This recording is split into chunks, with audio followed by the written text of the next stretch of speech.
செங்கல்பட்டு மாவட்டம் ரத்தினமங்கலத்தில் நடைபெற்ற அதிமுக நிர்வாகிகள் ஆலோசனைக் கூட்டத்தில் வேட்பாளர் கஜேந்திரன் கலந்து கொண்டார். அப்போது பேசிய அவர், திமுக ஆட்சியில் சொத்து வரி, மின்கட்டணம் உயர்வால் மக்கள் பாதிக்கப்பட்டுள்ளதாக குற்றம் சாட்டினார்.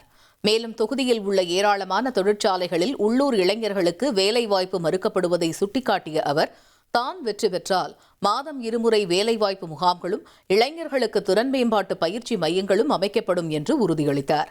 திமுக அரசின் அவலங்களை மக்களிடம் எடுத்துக் கூறி இரட்டை இலை சின்னத்திற்கு வாக்கு சேகரிக்க வேண்டும் என அவர் நிர்வாகிகளை கேட்டுக் கொண்டார். படிச்ச பட்டதாரிகள், பட்டதாரி பெண்கள் நிறைய பேர் வேலை இல்லாம நீங்க அவஸ்தைப்படுறாங்க. நான் சட்டமன்ற உறுப்பினரா ஜெயிச்சு வந்த உடனே அண்ணன் எடப்பாடியார் முதலமைச்சரான உடனே என்னோட முதல் வேலையே வருஷத்துக்கு 2 முறை வேலை வாய்ப்பு முகாம் நடத்தி, அந்த வேலை வாய்ப்பு முகாம்ல இங்க இருக்க இளைஞர்களுக்கு 100% வேலை வாய்ப்பை உறுதி செய்வது